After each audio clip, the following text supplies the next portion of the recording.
Israeli society is combined from many immigrants from countries all over the world. And when I say what, it's a model to try to assimilate all the Jews and to become, to accept the national identity of the Jew, of the Zionist Jew, the identity of the Sabra, the new Jew. Did you hear about it? No, okay. The identity of the Sabra, of the new Jew, and melting pot means that Jews from all over the world will came to Israel and will get into the pot and become one identity of the Sabra, of the native-born Jew or Israeli. And I hope that you are familiar with this picture of Yitzhak Rabin, who was the Prime Minister of Israel in 1994 and won the Nobel Prize together with Shimon Peres and Yasser Arafat.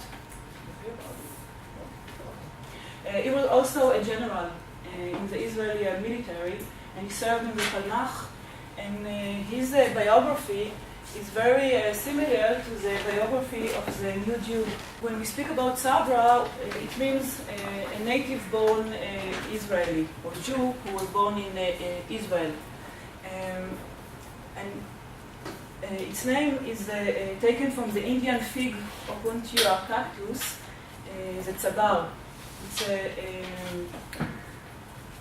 very tannish, thorny desert plant which grows in Israel. It has a thick peel that conceals a sweet and softer interior. Meaningly, when we use this term to describe this new Jew who came to Israel, it means that the Israeli Sabra are rough and masculine from the outside, and gentle and sensitive from the inside. The Israeli Zionist movement used this term politically to build, in order to build a new society and to bring a new ideology of the Zionism. So, unlike the old Jew, who was born in exile, in Europe, exile means outside Israel, who was born in Europe or other countries. The old Jew spoke European languages or Hebrew with a heavy accent, and the Sabra, the native tongue was Hebrew. The old Jew did not fight, or according to the ethos before the establishment of Israeli society, the old Jew didn't fight for themselves, they didn't defend themselves. But the Sabra fought in the Jewish resistance movements before the establishment of Israel in the Palmach, in the Haganah, and after the establishment of Israel society, of Israel state, they fought in the IDF, the Israeli Defense Force. Also, the Sabra was stereotypically considered a strong and active masculine figure, while the old Jew was considered as a weak and feminine figure. And as you probably know, the Sabra, most of them were kibbutznikim or moshavnikim. They were living according to the Zionist ideology of blooming the desert and defending it. And while the Jews at the exile, or the old Jew, they usually were bourgeois, they were not farmers. So this is the figure of the Sabra. And now we'll speak about the movie who represents the image of the Sabra. The name of the movie is He Walked Through the Fields, applying to the image of somebody who is a farmer and is connected to the ground. The heroic identity of the Sabra was also the ideal type for masculinity before the establishment of Israel and after it. And it was replaced, especially after the establishment of the IDF, the Israeli Defense Force. It was replaced by the masculine figure of the combat soldiers in the IDF. And now we will speak about the hegemonic masculinity in Israeli society, which is relevant even today, the figure of the combat soldier. And I will discuss this image through the true story of Yoni Netanyahu. He was a commander of the elite Israeli Army Commando unit, Sayeret Matkal. He was very brave. He was killed in action during Operation Entebbe in Uganda. He was awarded the Medal of Distinguished Service for his conduct in the Yom Kippur War in 1973. His younger brother, is very famous today, is Benjamin Netanyahu, the current Prime Minister of Israel. Operation Thunderbolt is the name of the movie that tells the story of this special operation. In Israel, it is known as Mivtza Yonatan, after the name of Yoni Netanyahu, Operation Jonathan. It's an Academy Award nominated Israeli film from 1977. It was based on the actual event, Operation Entebbe, and the freeing of hostages at the Entebbe airport in Kampala, Uganda, on July 4 in 1976. In July 1976, an Air France flight from Tel Aviv to Paris via Athens was hijacked by 4 terrorists. 2 of them were Germans, and the other 2 were Palestinians. After landing to refuel in Libya, the 4 hijackers forced the plane to take off and to land thousands of miles away at the airport in Entebbe, at the invitation of the Ugandan leader Idi Amin. The Jewish passengers were separated from the other passengers and were held hostage in demand to release many Palestinians held in Israeli prisons.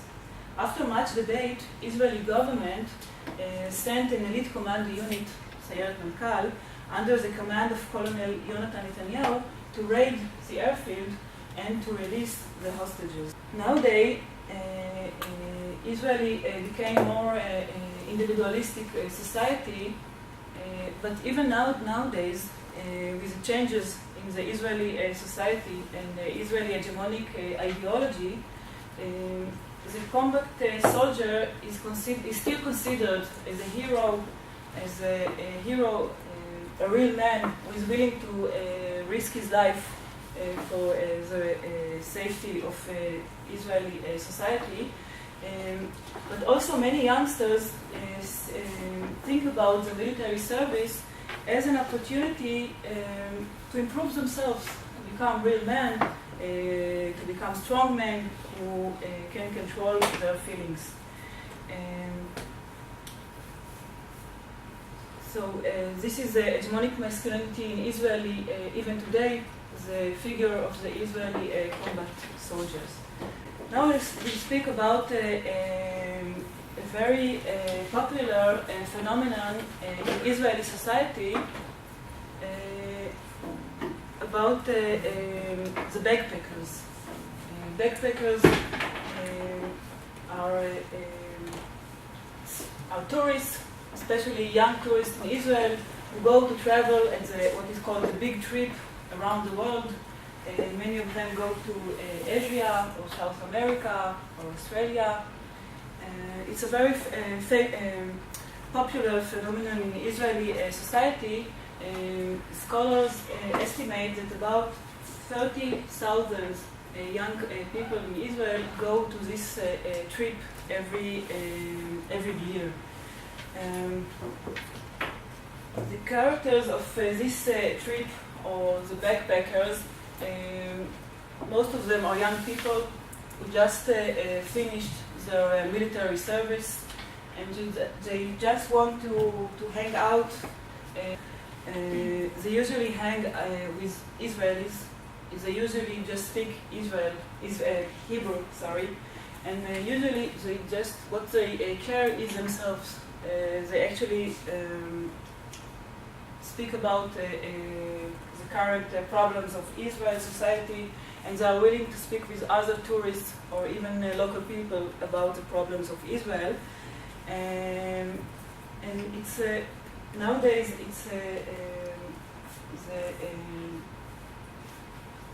it's still it's considered the right of a cultural rite of passage. We spoke earlier about the military service as a rite of passage in Israel from adolescence to adulthood. So this phenomenon of backpacking is continuing this rite of passage, and after they go back from Nepal or other places, then they go to the university, they study, and then they become to work as lawyers or other jobs. When I speak about Oriental Jew or Mizrahi, they are Jews who migrated to Israel from Middle Eastern and North African countries, mainly Muslim countries, mainly after the establishment of Israeli state in 1948. They have become one of Israeli subaltern groups. The founder of the Israeli society were Ashkenazis, and they saw themselves as Western and very modern people, and against them, and they become the hegemonic group in Israel society, and against them was the Oriental Jew. They saw the Oriental Jews as, in one side, they were part of the Israeli collective.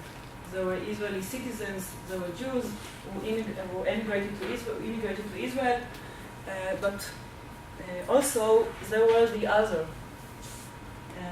They were considered as very inferior to the image of the Sabra or the modern Ashkenazi Jew in Israel society. And the mission of the Ashkenazis, of the Sabras, during the 50s and the 60s, the early days of the Israeli state, was to modernize this primitive and inferior Israelis. As a part of this melting pot ideology.